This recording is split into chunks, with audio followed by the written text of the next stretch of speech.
I met today with the rabbi of Kfar Maimon, which is one of the neighborhoods in the south of Israel. And he told us how he is in the Leonardo Hotel, the Sheraton, tending to 130 families from his community, but that at the same time, he also has to travel to different hotels where other groups of his community are currently staying. And he has to help, has to provide, give them chizuk, be there for them.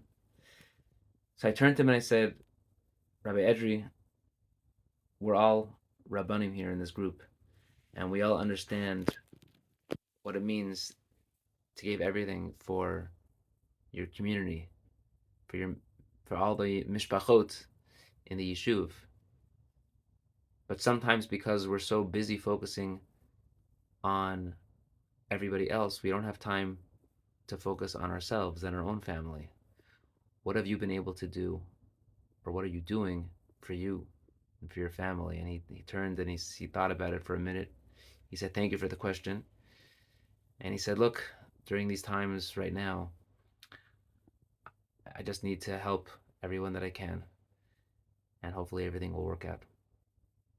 It's a bind that rabbis are always in. But I think about this story in the context of this week's Parsha. Eliezer makes a test in order to find a wife for Yitzchak. And he says, the woman who, when I see her, will say to me to drink, and I'll give your camels to drink, that will be the one for Yitzchak. And sure enough, a moment after he makes this pronouncement, Rivka shows up, and when she sees him, she says, drink, and he drinks. And then after he finishes drinking, she says, and let me give your camels to drink. And the next pasuk says, Va'ish mishta'ela. He was mishta'e, he was amazed, he was dumbfounded, macharish, he was silent, ladas, to know, hahitzliach esterachav imlav, whether he was matzliach, that this was the right one or not. Whether this was the right one, what do you mean whether it was? Of course it was the right one. He said, give your camels to drink, give you drink, and give your camels to drink. Commentaries explain no, but Rivka didn't respond in kind. Rivka first said, you drink, and only after he finished drinking did she say, and your camels can drink. So it was unsure, but I don't think that's the pshat. He was sure the entire time. He knew that this was the right one. Mishta'ela, he was amazed, macharish, and he kept quiet.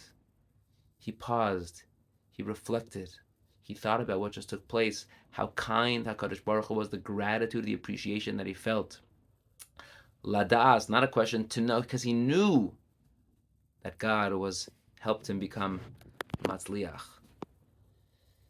Too often we run through life without pausing to reflect, to think, to appreciate, to mourn, to cry.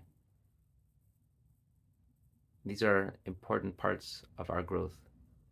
If we run through life and don't take those moments of reflection seriously, if we don't pause to think and take stock, we may run through life without ever growing, without ever understanding what it is we need to do to make ourselves better, to improve. And I think this is the message that Eliezer teaches us. Macharish, he was quiet. He needed to pause. It was a moment of reflection, to stop, not to allow life to just keep on running, but rather take control. Take a moment, nothing's happening, and give thanks. And I think this is a lot of what I've been experiencing this week.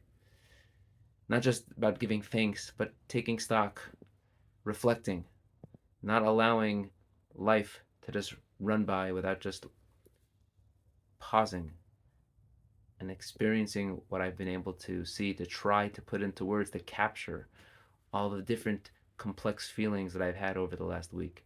And there are many. But the key is for each and every one of us to be macharish. Take a step back.